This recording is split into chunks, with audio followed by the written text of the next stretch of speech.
Hello everyone, welcome to our channel creative planning tools. आज हम आपके लिए लेकर आए हैं कुछ नई और रोचक जानकारी। तो क्या है इस कागज़ के पीछे, नीचे, अंदर, नहीं पता, आपको गैस करना है। चलिए मैं बता देती हूँ कागज़ के नीचे या अंदर कैसे गैस कर सकते हैं जब दिखाई ही ना दे। तो अब हमने इसे ओपन किया और आप इसे देख सकते हैं। क्या आप इसे अच्छे से देख सकते हैं? नहीं। चलिए हम इसे और जूमिंग के जरिए दिखाते हैं।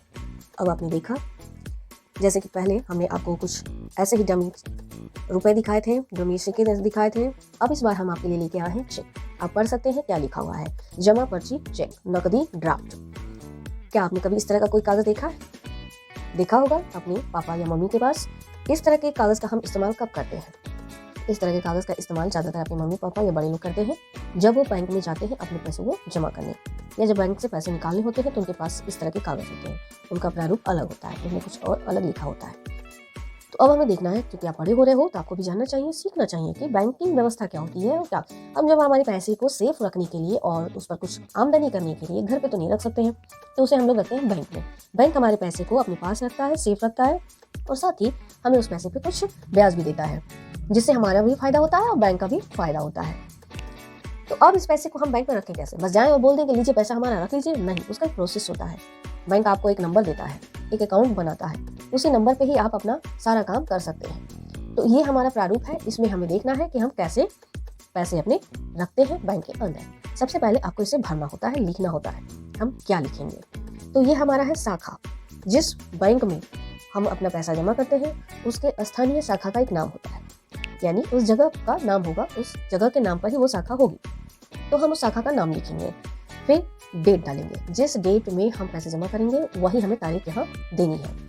अब हमें देखना है कि हम किस तरह का काम कर रहे हैं। यहाँ SB, SCC, loan, AC number, ये सब लिखा हुआ है। जो भी वर्क है अलग अलग होता है। कुछ सेविंग अकाउंट होते हैं, कुछ लोन लेना होता है या देना होता है, अकाउंट नंबर, जो कुछ भी हो यहाँ पे नंबर लिखनी होती है, यानी खाते का नंबर लिखना होता है।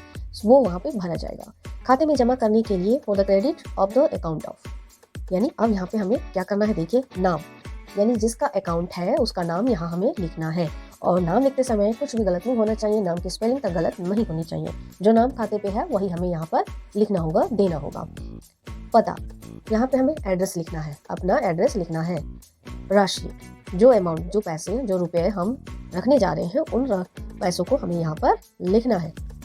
अब आता है यहाँ पर, देखिए यहाँ पे क्या साइन दिया हुआ है। ये है इंडियन करेंसी का साइन, भारतीय रुपये का साइन है। जैसे डॉलर का साइन होता है उसी तरह भारतीय रुपये का भी साइन प्रचलन में है, वो साइन दिया हुआ है। तो यहाँ पर हमको क्या करना है, यहाँ पर हम लिखेंगे अंकों में नंबर। जो पैसे हम, जो रुपए हम रखने जा रहे हैं उसको अब यहाँ पर हमें अंकों में लिखना है। यहाँ शब्दों में लिखना था या अंकों में। जैसे मान लीजिए हम 1000 रुपये रखने वाले हैं तो यहाँ पे लिखेंगे 1000 या 1000, यहाँ पे लिखेंगे 1000। ठीक है। इसके बाद हमें क्या करना है, जमाकर्ता का हस्ताक्षर। पैसे जो जमा करने गया है उसके साइन होनी चाहिए यहाँ पे। हो सकता है पैसे कोई भी जमा करने जा सकता है, इसमें जरूरी नहीं है कि जिसका अकाउंट है वो ही जाए।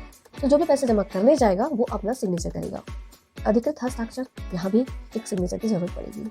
तो ये देख सकते हो आप, ये है कैश जमा करने के लिए आपका पेंसिल कोड चेक। आपको ये जमा पर्ची का चेक है, ना कि निकासी का है। निकासी का चेक अलग होता है और जमा पर्ची अलग होता है। यानी जब पैसे रखने जाते हैं तो उसके लिए अलग पेपर भरना पड़ता है, और जब हमें पैसे निकालने होते हैं तो वो पेपर अलग होता है। दोनों ही समय अलग पेपर हमें मिलते हैं। इसके अलावा एक लेन देन चेक के जरिए भी होता है, जो अलग है। एक बार में किसी को अगर हम पैसे देने हैं, किसी और को पैसे देने हैं, तो हम अपने अकाउंट के नंबर के जरिए हम उसके नाम पर पैसे दे सकते हैं। इस तरह से आपने देखा कि किस तरह से काम करता है। अब अगली बार अगर आप कभी गए बैंक के अंदर, अपनी मम्मी का या अपने पापा के बैंक में जाते हैं और पैसे रखने जाते हैं, तो आप अच्छे से सीख लीजिए कि किस तरह से आपको क्या करना है। ध्यानपूर्वक अपना अकाउंट नंबर लिखिए, बहुत ही संभाल कर अच्छे से, और पैसे का अमाउंट भी सही ढंग से करिए। डेट डालना मत भूलिए, और अकाउंट नंबर भी सही रखिए, और पैसे भी कभी गलत मत लिखिए। साइन तो जरूर ही करिएगा, और अच्छे से सारा काम करने पर ही आपका ऑल वर्क फिनिश होगा। तो कोई भी गलती ना करिएगा, और बिना गलती किए सही ढंग से पैसे जमा करके आइएगा। Okay children, take care, bye.